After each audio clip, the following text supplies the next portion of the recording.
어저께 이제 1월 1일이 된 것 같은데 벌써 1월도 석주가 지났습니다. 이제 뭐 어디서도 해피 뉴 이어 이렇게 인사하는 곳 없으시죠? 하지만 우리 동양의 문화권, 음력의 문화권을 사는 분들은 이제 또 조금만 더 있으면 새해 복 많이 받으세요라고 인사하는 때가 올 것입니다. 인사말 안에는 그 민족의 문화가 있고 역사가 있고 또 습관들이 이렇게 들어 있는 것을 볼 수가 있죠. 새해 인사 안에도 이렇게 보면 다 각 나라마다 특징이 있고요. 또 어떻게 살아왔구나를 좀 이렇게 좀 볼 수 있는 그런 인사들이 많습니다. 영어로 하는 새해 인사 해피 뉴 이어잖아요. 해피에 초점이 맞춰져 있는 거죠. 그러니까 잘 사는 나라들의 인사다운 겁니다. 그냥 조금 배부르고 그냥 잘 살고 이런 것만으로는 좀 만족이 안 되고 좀 행복하게 살았으면 좋겠다는 그런 뜻이 열망이 담겨져 있는 거고요. 언젠가 저희 딸이 학교에서 돌아와서는 자꾸 이렇게 모르는 말을 해요. 무슨 말인가 이렇게 들어봤더니 콩시파초이 계속 그 말을 반복하더라고요. 그건 뭐냐 그랬더니 이게 중국 사람들이 하는 새해 인사라는 거예요. 그래서 그래? 그리고 한번 제가 찾아봤더니 그 뜻이 돈 많이 버세요 이런 뜻이더라고요. 그러니까 중국 사람들은 새해가 되면 서로 돈 많이 버세요 이렇게 이제 인사를 한다는 겁니다. 그러니까 중국 사람다운 인사 아니겠어요? 그러니까 우리나라 사람들은 어떻게 새해 인사하죠? 새해 복 많이 받으세요. 근데 꼭 보면 새해 복 받으세요 이렇게 하지 않고 새해 복 많이 받으세요라고 하잖아요. 그러니까 우리의 초점은 많이에 담겨 있는 겁니다. 어떤 복인지 복의 질이 별로 중요하지 않고요. 양이 중요한 거예요. 많이 받냐 조금 받냐 이것이 중요한 것이죠. 그러니까 이게 한국 사람들이 풍요로운 것 좋아하는 정서도 담겨져 있는 것이지만 우리나라가 예전에 못 입고 못 먹고 없이 살고 이랬을 때의 정서도 담겨져 있는 겁니다. 복의 질이 아니라 양이 좋은 거죠. 먹는 것만 봐도 알 수가 있는데요. 어려서부터 좀 이게 부유한 집에 살아서 먹고 싶은 거 마음대로 먹고 자란 분들은 이제 먹는 것도 질을 따집니다. 하지만 이제 못 먹고 살아서 먹는 게 한인 분들은 이 양을 더 중시하는 거죠. 아주 고급진 스테이크 한 덩이보다는 그냥 풍성한 뷔페집이 훨씬 더 좋은 겁니다. 새해 인사뿐만 아니라 한국 사람의 보통 인사 안에도 가난하고 힘들게 살았을 때의 문화가 아주 많이 남아 있죠. 뭐 우리가 흔히 만났을 때 안녕하세요 이렇게 인사하고요. 진지 드셨어요? 밥 먹었니? 이렇게 인사하는데 우리가 매일 쓰는 말이니까 안 이상한 것 같지만 의미들을 생각하면 이게 사실 다 이상하거든요. 안녕하냐? 이게 뭐 죽었냐 살았냐 이런 거 묻는 건데 이게 인사이고 밥을 먹었는지 안 먹었는지를 묻는 게 인사인 것은 우리가 얼마나 예전에 밤새 안녕한 것이 소망이고 또 중요하고 또 한 끼라도 거르지 않고 먹는 것이 중요한 시대와 그 역사 가운데 살아왔는지를 아주 잘 보여줍니다. 유대인들의 대표적인 인사는 샬롬이잖아요. 샬롬. 그러니까 얼마나 그 유대인들이 외세의 침략을 많이 받고 평화를 모르면서 살았습니까? 그러니까 이 평화라는 것은 굉장히 그들 마음 가운데 늘 바라는, 열망하는 것입니다. 그러니까 그게 인사로 잘 표현되는 것이죠. 자, 그렇다면 이제 초대교회의 성도들은 과연 어떻게 인사를 했을까? 바울의 편지들을 보면 항상 문안 인사로 이제 편지가 시작하잖아요. 근데 그 문안 인사 가운데 꼭 들어가는 문구가 있습니다. 은혜와 평강이 있기를 원하노라. 이 문구는 언제나 들어가죠. 근데 여기서 은혜와 평강 중에 평강은 유대인들의 전통적인 인사였으니까 초대교회 성도들이 그 전통적인 인사에 끼워 넣은 것은 은혜라는 그런 단어입니다. 도대체 은혜가 뭐길래, 은혜가 뭐 그렇게 대단하길래 오랫동안 전통적으로 잘 쓰고 있던 그들의 그 인사 샬롬 옆에 은혜라는 말을 끼워 넣었을까요? 그것도 보면 평강과 은혜가 아니라 은혜와 평강, 은혜를 먼저 뒀잖아요. 그러니까 일대 인사말의 혁명이 그들에게 생긴 것입니다. 그만큼 은혜라는 것이 초대교회 성도들의 마음을 확 하고 사로잡은 것이고요. 초대교회 성도들은 그 은혜를 굉장히 열망하면서 은혜 받고 싶어하는 마음으로 살아갔음을 그들의 인사를 통해서 우리가 알게 되는 겁니다. 그래서 만날 때마다 주님의 은혜 안에 사십시오, 은혜 받으십시오, 이렇게 이제 인사를 했던 거죠. 물론 이 은혜라는 개념이 신약 시대에 초대교회에 갑자기 등장한 개념은 아니죠. 하나님의 은혜는 태초부터 시작해서 지금까지 계속 우리들과 함께 하는 거죠. 그러니까 우리가 구약에도 하나님의 은혜의 이야기가 굉장히 많이 들어 있습니다. 지금 연초잖아요. 연초는 모르겠어요. 몇 분이나 그렇게 좀 결단하셨는지는 모르겠지만, 연초가 되면 내가 신앙생활 열심히 해야지 하는 것 중에 하나가 내가 올 한해는 성경을 열심히 읽을 거야, 성경 일독해 볼 거야 라고 창세기를 시작하잖아요. 근데 꼭 창세기를 넘지 못하고 이렇게 좀 끝나시는 분들이 있죠. 보면 성경책들을 보면 창세기는 읽은 흔적들이 늘 매년 있으니까 있는데 그 뒤는 깨끗한 경우들이 참 많습니다. 올 한 해에는 창세기도 넘어서시고 그 어렵다고 하는 레위기도 이렇게 넘어서시면서 1년 동안 하나님의 말씀 생활 좀 성공하셨으면 좋겠습니다. 성경을 읽으면서 가장 귀한 일은 뭐냐? 하나님의 은혜를 발견하는 거예요. 하나님의 말씀 안에 들어있는 하나님의 은혜. 근데 그 하나님의 은혜는 구약에도 넘쳐나고요, 창세기에도 넘쳐납니다. 뭘 보면 알 수 있냐면 하나님이 사람을 선택하는 것을 보면 알 수가 있어요. 하나님은 장자인 첫째인 가인이 아니라 그 동생 아벨을 선택하셨고요, 형인 에서가 아니라 동생인 야곱을 선택하셨고요, 첫째인 르우벤이 아니라 넷째인 유다를 선택하셔서 하나님의 역사를 이제 이어 나가십니다. 그런데 왜 그렇게 하나님이 선택하셨냐? 기준은 딱 하나예요. 오직 은혜입니다. 저는 이 중에서도 에서와 야곱을 보면 사실 잘 좀 이해가 안 가거든요. 여러분 중에 주일학교 때부터 신앙생활을 하신 분들은 주일학교 때부터 신앙생활을 했기 때문에 좋은 점도 많이 있는데 나쁜 점이 몇 가지가 있습니다. 특히 성경을 볼 때 뭐가 있냐? 선입견이 있어요. 주일학교 때 배운 선입견. 그 선입견을 가지고 성경을 읽는 경우들이 많이 있거든요. 야곱과 에서 이야기도 그런 것 같아요.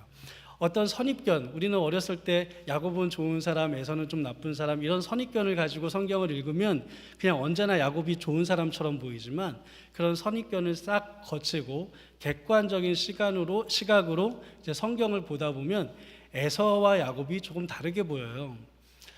저는 특별히 에서가 굉장히 매력적인 사람으로 보이거든요. 누가 봐도 에서는 더 매력적인 사람일 것 같아요.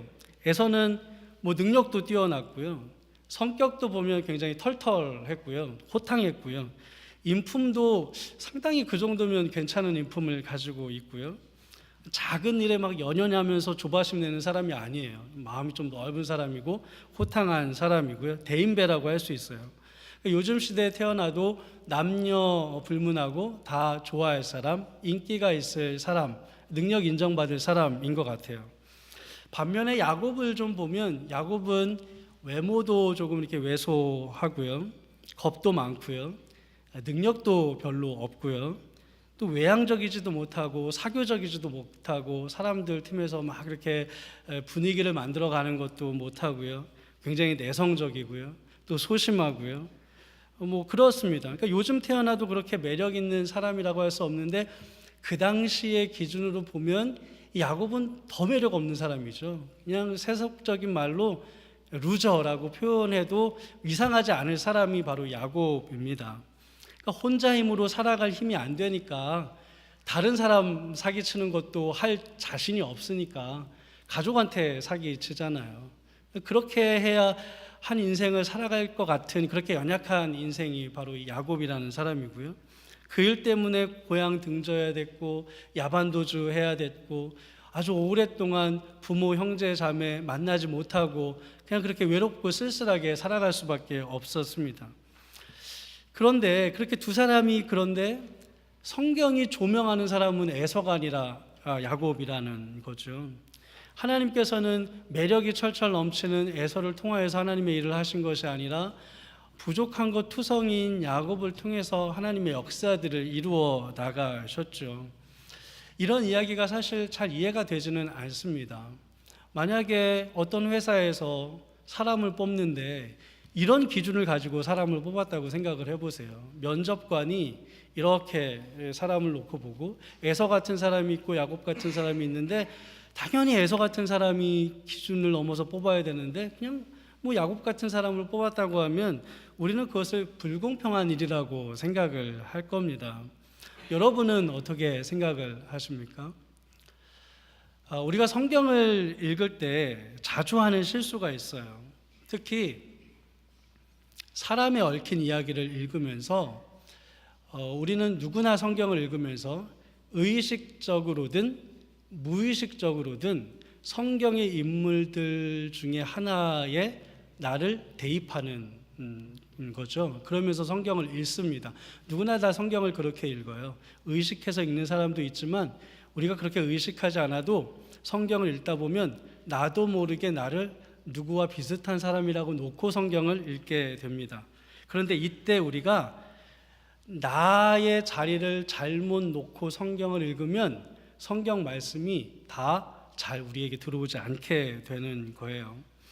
나를 에서의 자리에 놓고 성경을 읽을 때와 동일한 스토리를 나를 야곱의 자리에 놓고 성경을 읽을 때는 너무너무 다른 겁니다.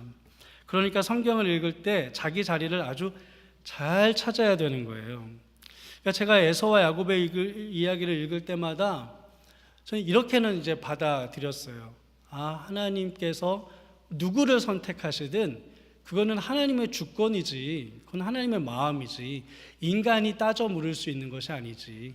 하나님이 가인의 제사를 받지 않고 아벨의 제사를 받으시는 것도 우리가 그걸 따져 물어서는 안 되지. 하나님이 받으신다고 하면, 내가 가인 된 입장에서 내 제사를 받지 않으셨다고 하면 하나님 그렇군요, 그게 하나님의 뜻이군요, 그럼 제가 순종하겠습니다, 이게 우리가 할 거지 라고 생각을 하고 받아는 드리지만, 그래도 이 야곱과 에서 이야기가 개운하지 않은 거예요.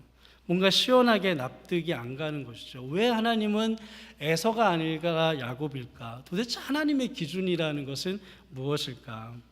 근데 우리가 그렇게 의문을 품는, 개운치 않은 가장 큰 이유가 뭐냐면, 우리는 우리 자신도 모르게 성경을 읽을 때마다 우리의 자리를, 세상적으로 좀 표현하자면 우리의 자리를 갑의 위치에 놓고 성경을 읽을 때가 너무너무 많습니다. 성경을 읽을 때 무의식적으로 그렇게 하죠. 무의식적으로 나는 야곱 같은 사람이 아니라, 그렇게 부족한 사람이 아니라 나는 에서처럼 그래도 좀 괜찮은 사람이야 라고 그 자리에 나를 놓고 성경을 읽는 거예요. 나는 누구누구처럼 부족하고 죄 많은 인생이 아니라 성경에 나오는 누구누구처럼 그래도 하나님 말씀을 잘 듣는 이러이러한 사람이야 라고 그 자리에 나를 놓고 성경을 읽을 때가 너무 많습니다. 예수님께서 고난을 당하는, 십자가의 고난을 당하는 장면들을 읽을 때에도 우리는 예수님의 손에 못을 박는 군인의 자리에 나를 놓고 읽는 것이 아니라 마치 내가 예수님인 것처럼 예수님의 자리에 나를 놓고 성경을 읽을 때가 너무 많이 있어요. 우리가 신약 성경에 보면 예수님이 천국 비유 말씀하시면서 포도원 주인 이야기를 하시거든요. 비유로요. 포도원 주인이 일꾼을 찾으러 새벽 한 6시쯤 이른 아침에 나갔습니다. 그래서 한 데나리온씩 주기로 하고 사람을 고용했어요. 그리고 한 몇 시간 있다가 9시쯤 나가봤어요. 그랬더니 아직도 놀고 있는 사람들이 있어요. 그래서 너도 그럼 와서 우리 농장에서 일해라. 그리고 데리고 왔어요. 12시쯤 나가봤어요. 그래도 노는 사람들이 있어요. 왜 노느냐? 와서 우리 농장에서 일해라. 데리고 왔어요. 오후 3시쯤 나갔어요. 그래도 노는 사람이 있어요. 왜 노니? 그랬더니 나를 써주는 사람이 없어요. 그러면 우리 농장에 와서 너도 일해라. 그리고 오후 5시에도 나갔어요. 5시까지 일자리를 못 찾고 있는 사람이 있었어요. 그럼 너도 와서 일해라. 그러니까 오후 5시에 온 사람은 일이 6시에 끝났거든요. 1시간 딱 일한 거라고요. 그리고 나서 그 주인이 5시에 온 사람부터, 늦게 온 사람부터 품삯을 나눠주는데 한 데나리온을 주는 거예요. 그러니까 먼저 온 사람들이 막 기대감이 부푸는 거죠. 이거 봐라, 저 1시간 일한 사람을 한 데나리온 주네, 그럼 나는 얼마나 줄까? 라고 기다리고 있었는데 새벽 6시에 온 사람까지 똑같이 한 데나리온씩 주는 거예요. 그러니까 그 6시에 온 사람이 와서 따져 묻겠죠. 나는 하루 종일 땀 흘리고 고생했는데 어떻게 나를 똑같이 저 사람과 같이 한 데나리온을 주느냐라고 따지니까 그 주인이 내가 도대체 너에게 잘못한 게 뭐냐? 나는 너에게 약속한 대로 한 데나리온을 주었다. 너의 것 받고 그냥 가라. 이렇게 말씀을 했습니다. 그게 비유의 끝이에요. 이 말씀을 우리가 읽을 때에 이게 잘 이해가 안 가요. 이게 하나님은 공평하신 분이지 라고 머리로 막 이해하려고 애쓰는데 마음으로 오지 않아요.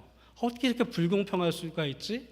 얼마나 일찍 와서 일하는 사람이 억울하겠어 라고 생각한다고요. 근데 왜 그래요? 우리도 모르게 나를 새벽 6시에 와서 일한 사람의 자리에 놓고 그 성경을 읽는 거예요. 근데 우리가 오후 5시에 온 사람이라고 생각하고 성경을 읽으면 그게 완전히 다른 스토리가 되는 것이죠. 우리에게는 마치 내가 성경을 읽는 중에 그 인물 안에서 참 대단한 사람인 것처럼 나도 모르게 생각하는 오만함이 있어요. 이게 우리의 죄성이에요. 그러니까 제가 야곱과 에서 이야기를 읽을 때 그런 마음이 있었던 것이죠. 그런데 어느 날 야곱과 에서 이야기를 읽으면서 야곱과 내 자신이 비교가 되는 거예요. 그전에는 그렇게 읽어본 적이 없어요. 언제나 야곱과 에서를 비교했어요. 야곱과 에서를 비교하니까 에서는 좀 괜찮은 사람, 야곱은 뭐 좀 별로 아닌 사람, 이렇게 비교가 됐는데 그날은 유독 야곱과 에서가 아니라 야곱과 내가 비교가 되더라고요. 근데 야곱과 내가 비교가 되면서 이거 봐라, 야곱의 모습 가운데 나랑 비슷한 모습들이 많네. 쭉 읽다 보니까 이것 봐라. 그런데 사실 보니까 야곱이 나보다는 훨씬 이런 면에서 더 훌륭한 사람이네. 이게 알게 되는 것이죠.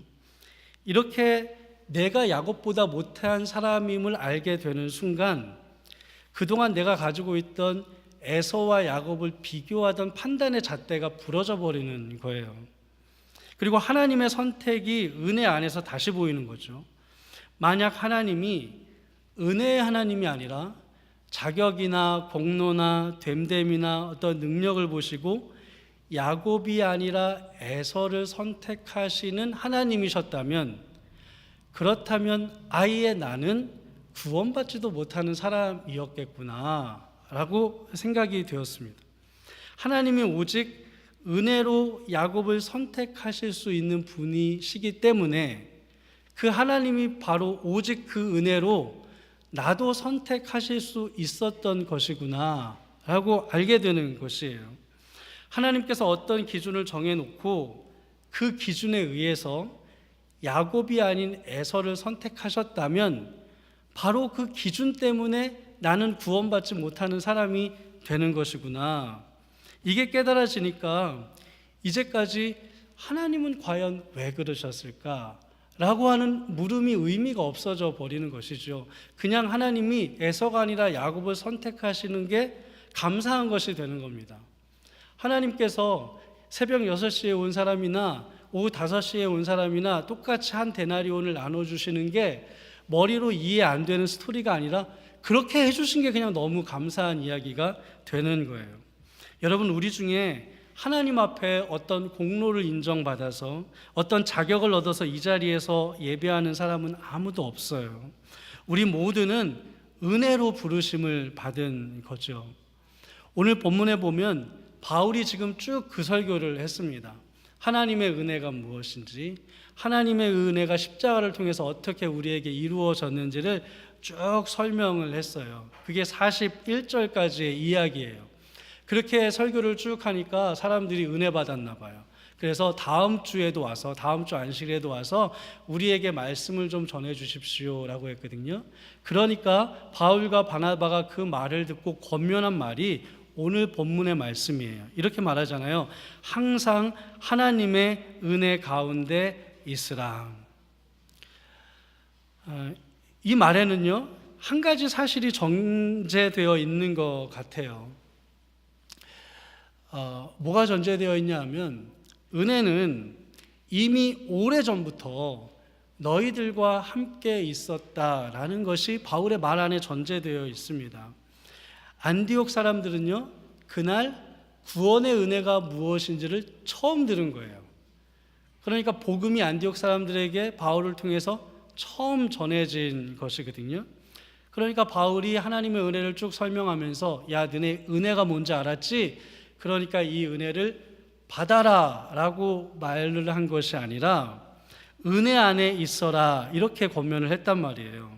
그러니까 하나님의 은혜는 안디옥 사람들이 모르고 있을 때에도 늘 그 자리에서 그들을 기다리고 있었다. 이제 이렇게 의미가 되는 겁니다. 은혜가 어디서 새롭게 나타난 것이 아니라 안디옥 사람들을 위한 하나님의 은혜가 벌써 오래전부터 그들을 그 자리에서 기다리고 있었다고 지금 그렇게 이야기를 하고 있어요. 근데 이게 우리도 마찬가지입니다. 여러분을 위한 하나님의 놀라운 은혜는 태초부터 여러분을 지금까지 쭉 기다리고 있는 거예요. 하나님의 은혜는 내가 간절히 찾고 찾으면 그때서야 비로소 어디 저 먼 곳에서 비행기를 타고 나에게 천천히 다가오는 것이 아니라 하나님의 은혜는 언제나 어디서나 우리보다 늘 먼저 도착하셔서 우리를 기다리고 계신 거예요. 그래서 하나님께서 하나님의 사람들을 부르실 때, 하나님의 사람들을 축복하실 때 딱 이렇게 나타나셔가지고요, 야, 내가 오늘 너 만났는데 너 정말 마음에 든다. 너 정말 착한 사람이구나. 너 정말 내가 마음에 드는 사람이구나. 그럼 내가 너 뽑을게. 내가 너 선택할게. 내가 너 복 줄게. 이렇게 사람을 부르신 적이 단 한 번도 없으세요. 하나님은 언제나 사람을 선택하실 때 너가 어머니의 복중에 있기 전부터 너를 알았다. 내가 너에 대한 계획을 세울 때 태초부터 창세 전부터 세웠다. 이렇게 말씀하시면서 사람을 부르셨거든요. 그 말은 뭡니까? 내가 기다리고 있었다는 거잖아요. 내가 은혜 줄 때를 기다리고 있었다는 거잖아요. 나단의 신약에 보면 나다나엘이라는 사람이 있는데요. 예수님이랑 처음 만났어요. 예수님이랑 처음 만나면서 예수님이 나를 처음 보았으니까 나에 대해서, 나의 대답에 대해서, 나의 말에 대해서, 나의 가르침에 대해서 어떻게 생각할까 이게 궁금했다고요. 그러나 나다나엘은 예수님을 처음 봤지만 예수님은 나다나엘을 처음 본 날이 아니었어요. 나다나엘에게 말하잖아요. 나는 너를 이전부터 지켜보고 있었다. 하나님께서는 우리를 늘 그렇게 은혜 안에 들어와 살기를 오래전부터 늘 기다리고 계신 분입니다. 특히 교회에서는 이 거룩한 예배는 은혜의 잔치죠. 지난주에 말씀드린 것처럼 만물을 풍성케 하시는 그 예수님께서 이 주님의 교회 안에 풍성하게 가득 채워져 있습니다. 그러니까 우리가 교회에 와서 그 하나님의 은혜를 피해갈 방법이 없는 거예요. 우리가 할 일은 그저 은혜 받는 일에 조금 더 집중하면 되는 것입니다. 은혜 받는 일에 조금 더 관심을 가지면 되는 거예요. 사람 생각하지 말고요.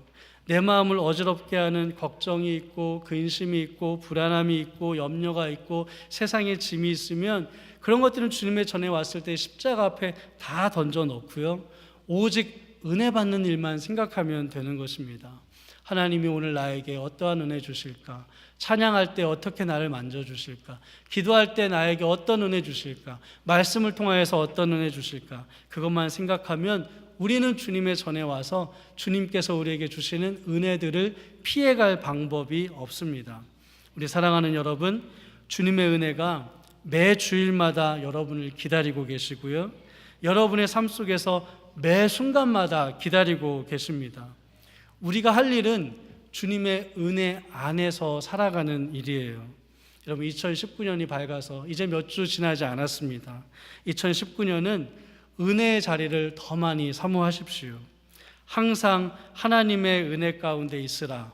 이 바울과 바나바의 권면을 통해서 다시 한번 여러분 신앙의 결단을 하시고요. 올 한 해에는 내가 변함없이 하나님의 은혜 안에 들어와서 살아야지. 무엇을 하든지 난 하나님의 은혜 안에 들어와서 할 거야. 무슨 말을 하고 무슨 일을 하고 무슨 생각을 하든지 나는 오직 하나님의 은혜 안에 들어와서 그렇게 살아갈 거야. 이렇게 다짐하며 그 은혜 안에 살아가시는 복된 우리 모두가 되시기를 주의 이름으로 간절히 축원드립니다. 기도하겠습니다.